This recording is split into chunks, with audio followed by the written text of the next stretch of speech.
Thank you. So I'd like to present Kjell Johansen, and I'm delighted he's come with us all the way from Oslo to present his paper on the Oslo Filatelistklubb auctions. He is currently their librarian and a member of their council, and is the Royal's representative in Norway. His presentation today will describe some of the auction catalogues and rare items that they have sold. Kjell, thank you. Over to you.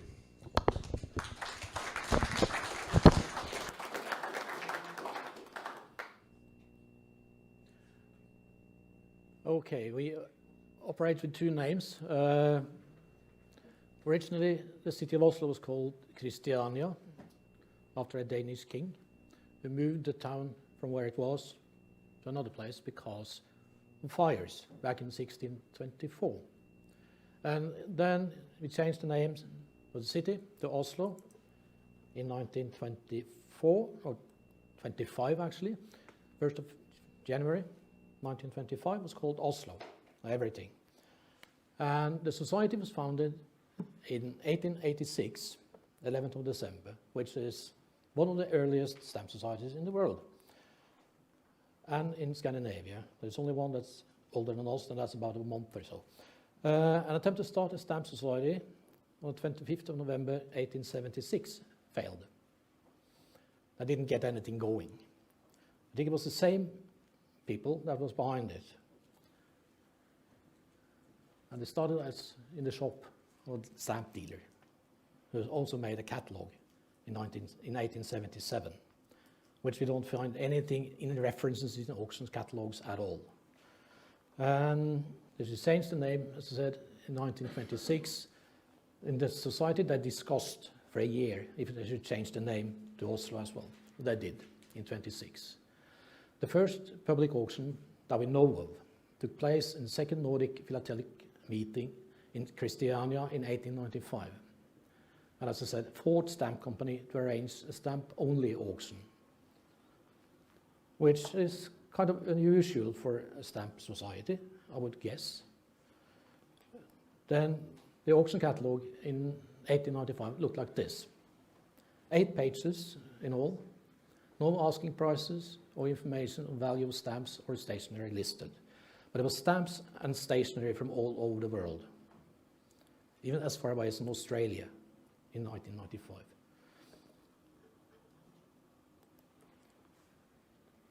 Then the auction was published in the Nordic Philatelic magazine. There was a full page where they gave kind of told what's in the auction. And it turns out that today a lot of these things that listed here will be sold as single items, maybe 2 or 3 if the quality was bad. But here they have added together bundles of stamps of the first issue and the second issue, and even unperforated stamps, which is a rarity, in bundles. That's easier to sell. We don't know what the prices ended up as, and it's the same with stationery, which is a helsager. That's the postal stationery.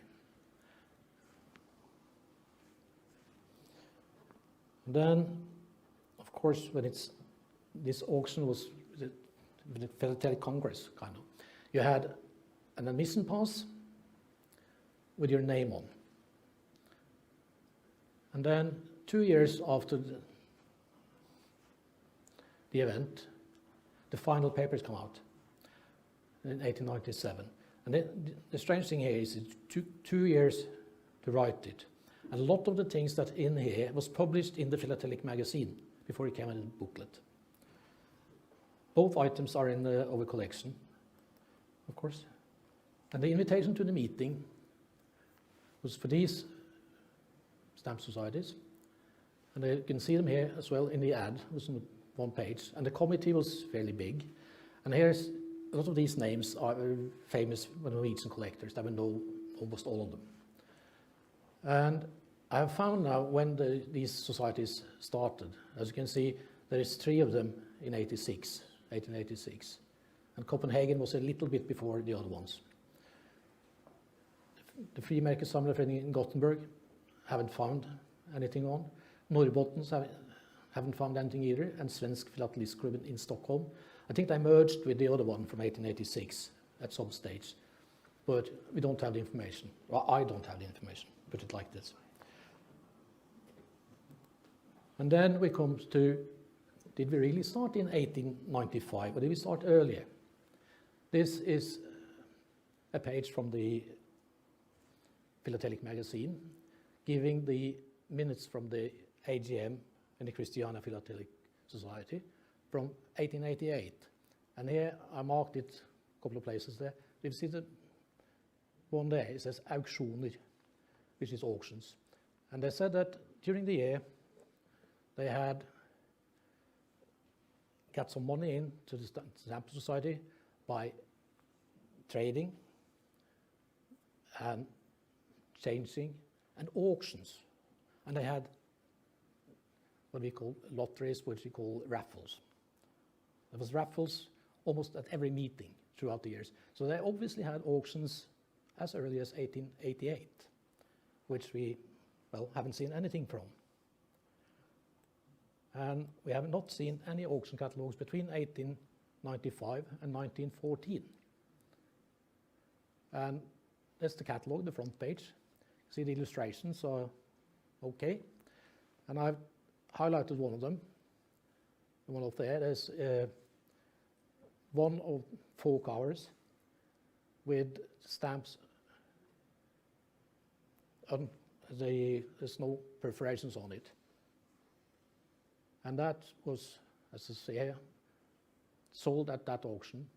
And it's ended up in the Postal Museum in Stockholm in 1920s by Hans Lagerlöf. He donated all his collections, I think, to various museums.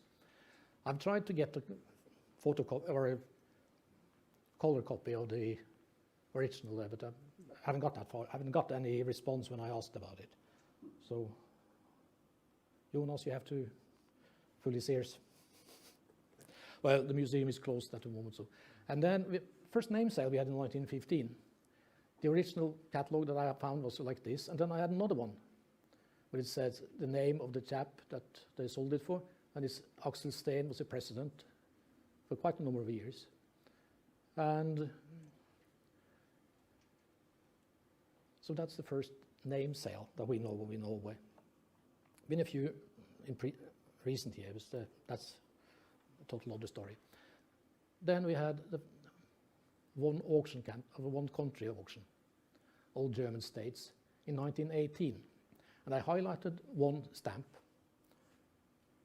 So made it out and said, well, there's no gum, damage to paper. Yeah, would we sell it today? Well, probably, but maybe not getting the fantastic price. I had checked in the catalog and tried to get a photocopy of it or to scan it, but that was like this, half a centimeter or something.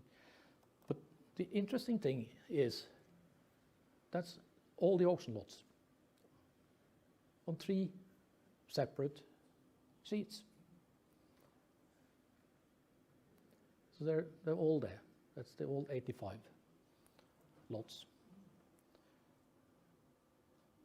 That would be on the net today, not in the catalogue.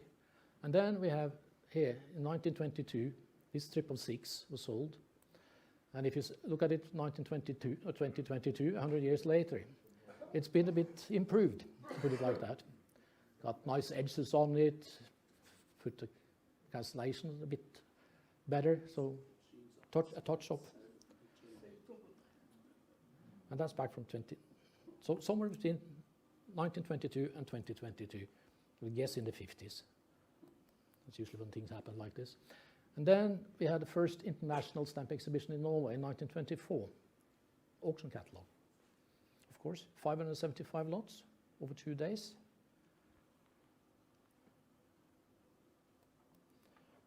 And then there was 2 auctions in November 1925. And here's a number of the illustrations. I'll come back to a couple of these illustrations afterwards, or in the next frame actually. That's all the illustrations. As I said, item number 1 down to the left, number 9, which is up to the right there, and number 25. They're all covers. That's the way they show them off in those days. And then one of them I highlighted. It was sold in May 2021, and in 25, the paper around the stamp and was a bit bigger. And it was a certificate written in 1980 by Moldenhaver, which is sort of, he was the only one that gave, and he said, not manipulated. So if it's manipulated or not, I don't know. Reduced in size at least. But that was in 1980. So between 1925 and 1980, someone was up to the scissors.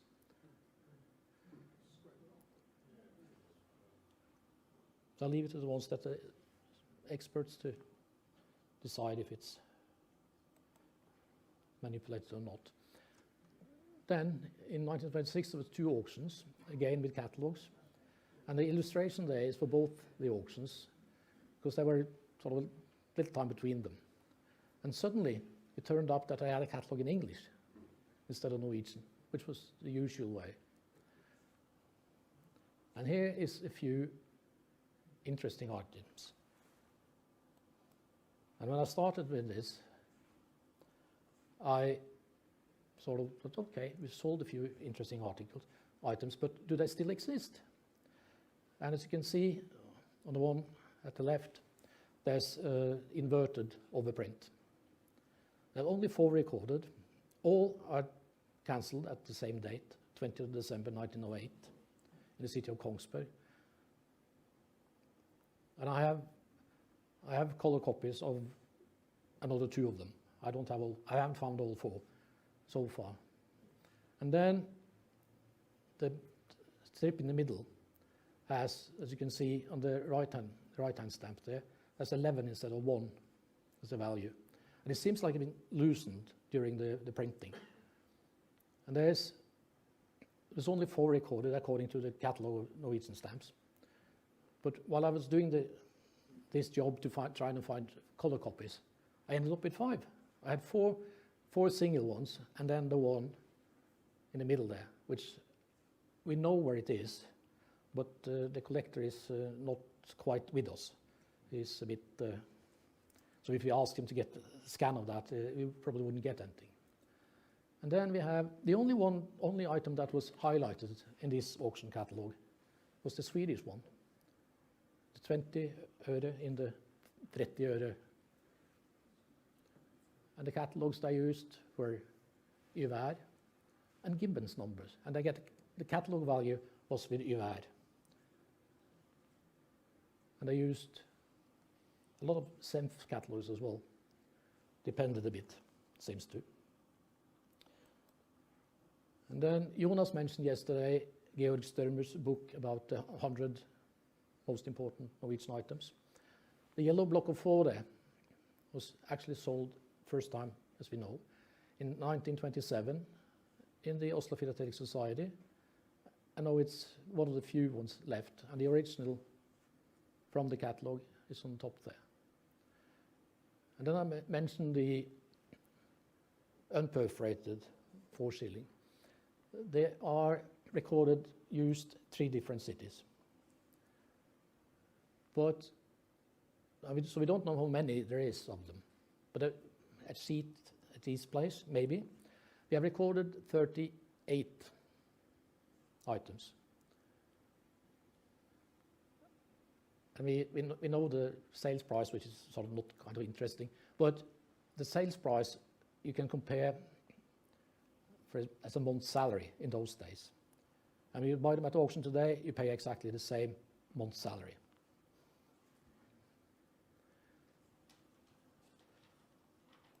And I mentioned covers only cut those illustrators. The one on the top was sold second time, or last time was recorded in 1952. The one in the middle, not recorded since 1925. And I sent it to a stamp dealer and said, have you ever seen this? He said, no, can't be a cover because you don't see any address on it. I said, well, that's the way they show them. And then the bottom one was sold last time in 1968 at Harner's.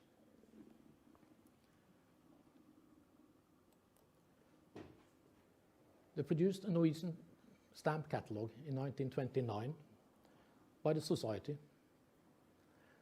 So from that day, all Norwegian stamps was sort of given catalogue numbers after that one in auction catalogues in Norway. But it's totally different from everything else because we were specialized when it comes to the printings. And then from 1942 to 1949, they had sort of brownish paper, looked more like brown wrapping paper. That's a bit too bright, actually, the scan I managed to get. But they kept them like that for years. And actually, since it was during the war, a lot of these happened, they started to save paper or postage and printing. They produced these, but sort of with all the dates for a month, and then one auction every week. There wasn't much else to do, I think, during the war. You could go to church or maybe to stamp society. And then they they always had sort of thought about getting their own premises. And so they had an auction then in 1944. So that, okay, we tried to get some money to buy a house. Well, they thought about a house, but realized that that would be fairly costly, and the maintenance and all these things. So in 1974, 38 years later, we got our own premises. It's a library, office. We store the auction lots there between auctions. And it's access from the street, as here.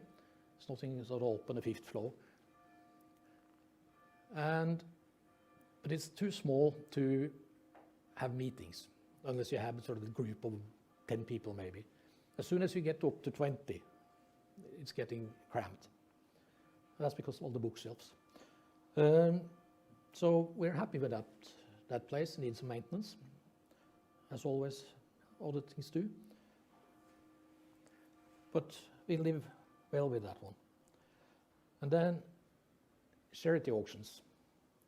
All the benefits goes to something or other. And this was just after the war, where they tried to sort of get money for people that had lost relatives during the war, especially those who have been out fighting.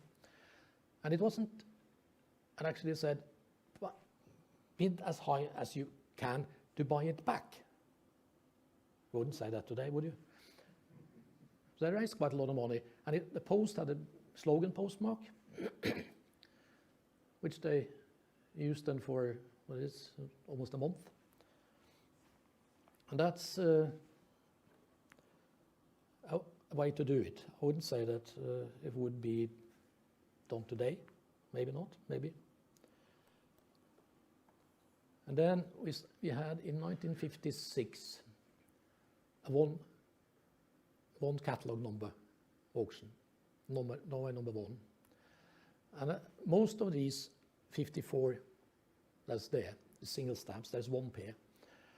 And they seems to have not the best quality, because normal margins would be 1.3 millimeters all the way around. But a lot of them have narrow margins, maybe one wider. I found this at an auction. It was the worst one I found that had a frame around it. So that was the setup they used, and they used that for quite a number of years. We still use it actually. And then the auction list appeared to be between 2 and 4 pages, even up to 6 pages, where we had over 300 auction lots. Normally it's 120 to 280. And we experienced during the late 80s to have more, or no, early 90s, sorry. We had more people in the room than the auction houses. We had dealers sitting bidding. And you can say, well, how can a stamp society have a better audience than the auction companies?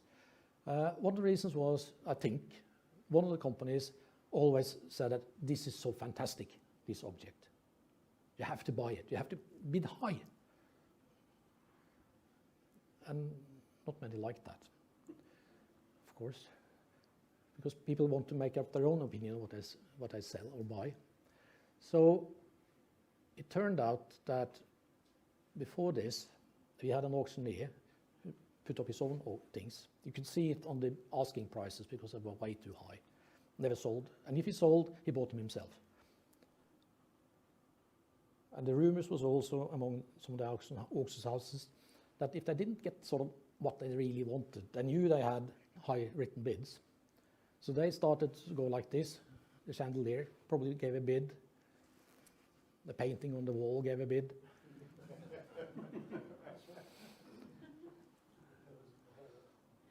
So, it's been, it's different these days. And this is the latest auction. It was held on the 22nd of April. We always do them in the room. We don't do phone bids. We don't do internet bids. Okay, you can send in a bid on the net, of course, before the auction. But they said, okay, at 5 o'clock, no more bids. So it's fairly square. And you can always wonder, did we ever sell anything exciting? Or we did. I don't have a photo of it because couldn't find it back in the auction catalogs. But I was the one that was auctioning it off that day. And for once we took a phone bid. I think the chap that handed it in hadn't a clue what it was. But the one who bought it knew. And since we had a phone bid, there was other people that was interested in the bid. We started on 150 kroners, would be in today's pounds, 10. We ended up at 10,500 kroners. That means 900 pounds or something. Yeah, 900 pounds, a little bit more. For an item that I don't think he didn't seen it, the one that bought it, but he was just desperate. I want that item. So that was an exception. And of course, since as members items that we sell, we got in some stock books. I mean, stock books are not interesting actually, but they were 64 pages, padded, had sort of the image of Queen Victoria stamped, the 1 penny black, down in the corner, black pages, and this plasticky thing that you can put stamps behind. So the first one we sold was empty, and asking price was sort of kept low because we didn't know how that would go. I went 4 times what we asked for in the beginning. Towards the end, I went for half the price, or double the price only. But the later ones had stamps in them, and people said, we don't want the stamps. And I said, just turn it upside down, shake it. And the stamps will fall out. There was QE2 stamps in them. I didn't see anything exciting among them. It was sort of low values, all of it. But it could be something for the specialists, of course. We don't know. So that's how we have done things. And then, of course, I showed you the catalog from 1929. This is what we use today. The blue one was published just in November. That's the tool we use. And all Norwegian auction catalogs or auction companies use this. And they use overnumbering with their produced price lists. We have the copyright for the numbering system. The post use it.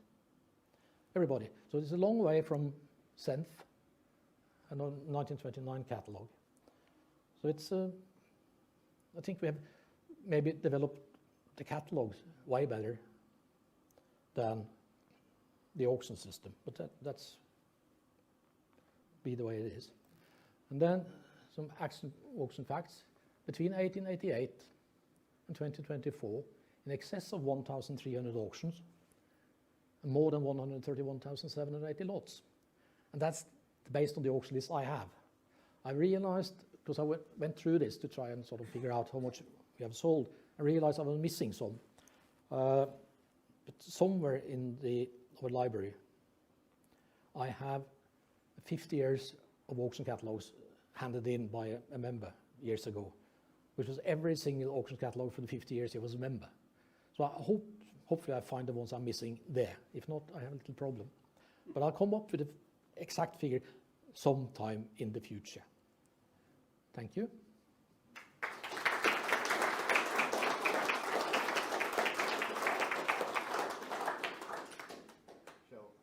very much. 131,000 lots and 1,300 auctions. I haven't got any of your catalogues, and I don't think I'm going to start because it's more shelf space that I don't have anyway. Actually, they don't take more than, I have them in 4 boxes, this thick, because it's A4 paper. It's like top of each other. Yeah. They don't take much space. Yes, that's what everybody tells me. I sent a few to Nicola from 1917, I think it was, and a few to there. Because we had some duplicates, and instead of recycling them, which I think would be a disaster, I kept my duplicates, and the few I could send, I sent. What I have left of duplicates is the same as you have. So. Brilliant, that's very kind. Any questions from the floor to Kjell? No questions. That's terrible. You got it way more, even more likely than I did. Well, if there's no questions, brilliant, Kjell. Thank you so much indeed. That was really interesting. Very good.